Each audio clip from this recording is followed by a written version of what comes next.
आपने नोट किया होगा कि अचानक पिछले कुछ हफ्तों में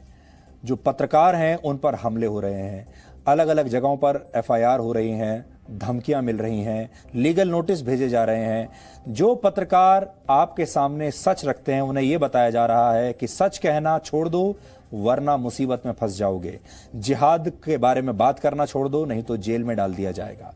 ये मीडिया के कुछ खास पत्रकारों के खिलाफ एक बड़ी लड़ाई बनती जा रही है और विपक्षी दल जहां जहां जिन राज्यों में उनकी सरकारें हैं वहां वो अपनी सत्ता का दुरुपयोग कर रहे हैं। इसलिए मीडिया के लिए अब यह बहुत जरूरी है, हालांकि मीडिया में भी बहुत सारे डिविजन्स हैं, बहुत सारे हिस्से हैं, लेकिन मीडिया के लिए भी अब यह बहुत जरूरी है कि पूरा मीडिया एक साथ आकर इस नई चुनौती का मुकाबला करे। और हमें खुशी है कि इस बार कई वरिष्ठ पत्रकार अब खुलकर बाहर निकल रहे हैं और समर्थन कर रहे हैं। इसमें आज कई पत्रकार ऐसे हैं जो वरिष्ठ पत्रकार हैं इस देश के, जिन्हें आपने अलग अलग चैनल्स पर देखा होगा, जिन्हें अलग अलग अखबारों में जिनके बारे में आपने पढ़ा होगा, उनके लेख पढ़े होंगे, वो सब आज बाहर निकले हैं और उन लोगों ने ये हिम्मत दिखाई है कि अब हम हिम्मत दिखाकर खुलकर सामने आएंगे और ये जो मुहिम चल रही है पत्रकारिता के खिलाफ इस देश में, उसे हम रोकेंगे। आज कुछ पत्रकार सामने आए हैं, हम आपको दिखाना चाहते हैं और हम उम्मीद करते हैं कि इस देश में और बड़ी संख्या में अलग अलग मीडिया हाउसेज, न्यूज़पेपर्स और अलग अलग न्यूज चैनल्स के लोग ऐसे ही हिम्मत दिखाकर इस बार इस लड़ाई में मिलकर इस देश का साथ देंगे। ये एक बहुत बड़ा खतरा है और ये गठजोड़ है उन लोगों का जो कट्टरपंथी सोच रखते हैं,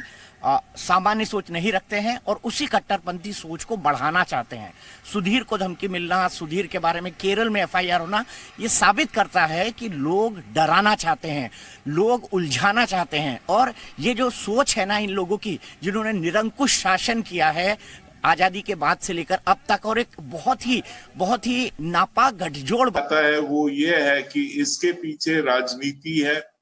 और राजनीतिक कारणों से सुधीर चौधरी पर हमला हो रहा है। और मैं तो इतना ही एक्सपेक्ट करूंगा कि सुधीर जी ऐसे फोन कॉल्स का कोई नोटिस ना लें, लेकिन ये बहुत दुख की बात है कि पहले ये नहीं होता था, जिसको कहते हैं डॉक्सिंग, किसी का नाम, किसी का एड्रेस, किसी के परिवार का डिटेल्स, कौन कहाँ पे काम करता है, उसके बच्चे कहाँ रहते हैं, उसका फोन नंबर क्या है, ये सब डिटेल्स जो पब्लिक की जा रही है ये इलीगल है, लॉ के खिलाफ है और ये जिसको कहते हैं अनएथिकल है। और ये यही साबित करता है कि लोग जब राजनीतिक कारणों से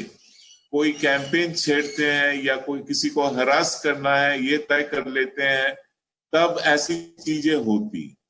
राज्य सरकार यदि एफआईआर दर्ज कर दे, आतंकवादियों के खिलाफ कोई खबर चलाता है, सही खबर चलाता है और उसमें यदि उनके ऊपर कोई आपत्ति भी है तो निश्चित रूप से चिट्ठी भेजी जा सकती है। कई ब्रॉडकास्ट एसोसिएशन है, प्रेस काउंसिल है और ज्यादा ही मामला होता है तो अदालत जाता है, लेकिन गिरफ्तारी तक के आदेश जारी करके सरकारों के जो पूर्वाग्रह है, राजनीतिक पूर्वाग्रह, असहमतियां प्रजातंत्र में संभव है। और मैं याद दिलाना चाहूंगा सबसे बड़े कानूनवेत्ता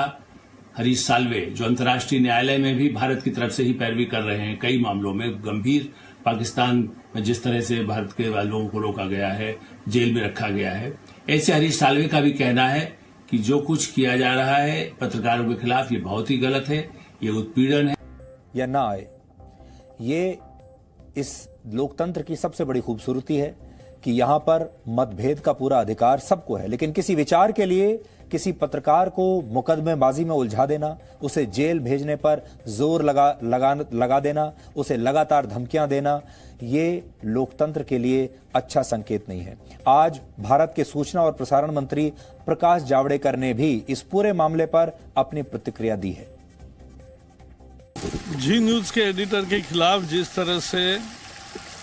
एफआईआर केरल में दर्ज हुआ है कश्मीर के मसले को लेकर, ऐसा मुझे एक चिंता का विषय लगता है कि चुनिंदा पत्रकारों को चुन कर उनके खिलाफ देश के अन्य भागों में एफआईआर लगाना ये अच्छी चीज़ नहीं है। जो भी कर रहे हैं उनको समझना चाहिए कि इससे लोकतंत्र मजबूत नहीं होगा। कोई भी शिकायत है तो प्रेस काउंसिल है, तो चैनल का विषय है तो चैनल के ब्रॉडकास्टर्स एसोसिएशन है, जिनके पास कोई भी जा सकता है, और अगर गलत है तो वो जरूर माफ़ी मांगने को लगाते हैं।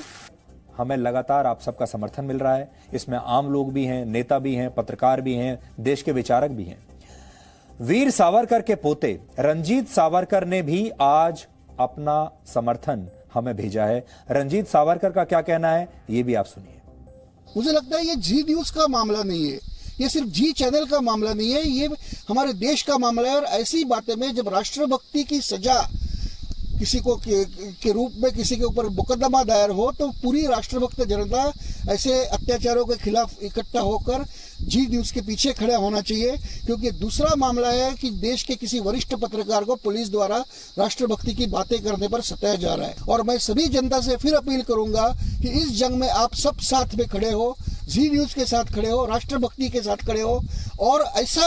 आप सबक दें इन लोगों को कि इसके बाद सिर्फ राष्ट्रवाद की बात चलेगी, न और कोई।